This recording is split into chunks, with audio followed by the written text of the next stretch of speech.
I mentioned the Browns earlier, the Cleveland Browns, that is. You know, Cedric, a team that a lot of people thought were going to be contenders for the Super Bowl, much like the Cowboys, who had a much better result against the Giants on Sunday. But Cleveland just really a mess. I mean, they were really just, it was a messy, messy game. And you never really felt like they were, you know, they just didn't look like a team that was going to go from week one where they were to, you know, see great an upward trajectory. Maybe they get it all fixed, but they were really messy in week one. I'm going to tell you what happened, Jen. Someone forgot to tell the Cleveland Browns that you actually have to win some games before you can win the AFC North. Yeah.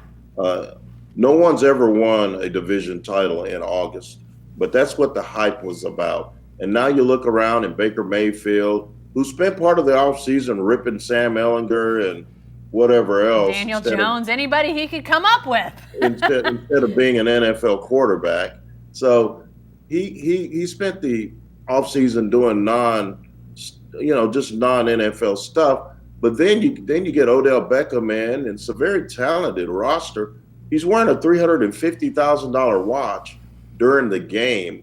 What are you doing? I mean, that is the height of idiocy. It's such a look at me generation that I don't get it, man. These millennials, they kill me. But here's the thing, Jen. They can still win that division. Sure. But no one's talking about the Cleveland Browns anymore. You got worked by 30 at the house by the Tennessee Titans, who've been trying to get rid of Marcus Mariota for the last 6 months.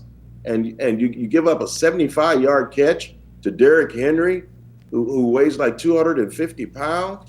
I mean, that was an effort thing. It starts at the top, and Freddie Kitchens, the head coach, is in over his head.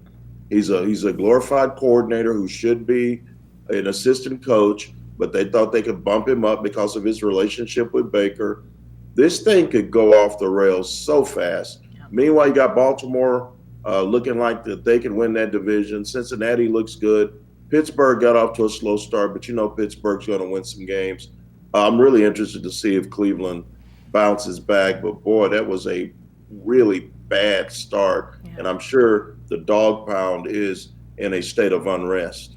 Yeah, and you know, in a game, like you say, in a game that they're looking to be the better team, to be so ill-equipped to handle the Titans, that was really surprising. I mean, NFL, any team can win in any time. It's so, the equality across the board, you know, it's there. So you can see teams winning, but losing by 30. I mean, the offensive line just struggling. Baker Mayfield at crunch time throwing 3 interceptions, including a pick 6. I mean, just so many things that went bad when they needed to go better. I think that's the Browns got their work cut out for them. Let's put it that way. Because teams like the Cowboys, who I mentioned earlier, Cedric, they played the way you want to see a team that could contend for the Super Bowl play. They go out against the Giants, who they're better than, and they take care of business. They played the way you want to see a contender play in week one. Dallas Cowboys may be the most balanced team in all of football. Very good. Good defense, a good pass rush, an elite running back, a quarterback who's coming into his own in Dak Prescott, an elite receiver in Amari Cooper, an up-and-coming receiver in Michael Gallup. And let's not overlook the addition of Randall Cobb. Huge upgrade from Cole Beasley in the slot. So they have it going right now. I just can't, Jen, I'm just going to put it out there right now. I just can't wait to see how they mess this up. That's going to be fun. Wow. Okay. So Cedric saying today, after week one, how the Cowboys mess this up is going to, okay, we're going to take note of that. You know, talking about how you snatch defeat out of the jaws of victory, the poor Houston Texans, I mean, maybe the most heartbreaking of games in week one was that Monday night game. They marched down, game-winning touchdown, so you think, against the Saints with less than a minute remaining, but they just left too much time and gave too much cushion in the secondary to Drew Brees. That guy will beat you every time. Cedric, I mean, the Texans, their hard luck, it just continues.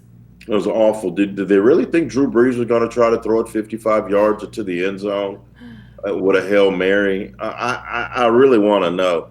The cushion they gave the receivers at the end of that game, knowing Brees had a timeout, just baffles the mind. Here's the question, Jen, and Kurt Bowles asked me this on the podcast. What if they would have just let him catch the ball and not touched him? Would the clock have run out? I mean, doesn't the play continue until a defensive guy touches a player that's on the ground? Yeah. They couldn't have called the timeout. So they weren't thinking there, because I was surprised that Brees didn't throw an out route, but he threw it in the middle of the field. Yep. And I guess a defensive player's instincts tell him to touch that guy when he's in front of him to tackle him. But I don't think that he would have been able to get that timeout if they don't touch him, and the clock would have run out. But that's neither here nor there. The problem is the Houston Texans wasted a golden opportunity to land a big blow early in the season. Deshaun Watson, Jen, friend of Gatehouse, I might add. He was at our Best of Preps event. That's right. He is box office. Yeah. He's a tough guy. He stuck his nose in there early, got hurt, got up, made every throw. I love watching him. I think if they can keep him upright, the Houston Texans are going to win that division and maybe win a playoff game. Yeah, that was such a great ending to a game. Obviously not if you're a Texans fan, but if you're just a fan watching. But man, as you mentioned, opportunities. Goes back to what we were talking about with the Cleveland Browns. If you've got an opportunity to win at home like the Browns did, or win on the road like the Texans did, man, I know it's just week one, but wins are so hard in the NFL. If you've got them in your grasp, you've got a great opportunity, you want to take it. So you start to see those patterns develop now that we head into week two, which means we'll have a lot to talk about next week, Cedric. So stay tuned. I know you'll be watching. I'll be watching. We hope you come back for the Writer's Block. It'll be more football. Who knows what else we'll talk about, but be sure to join us next week.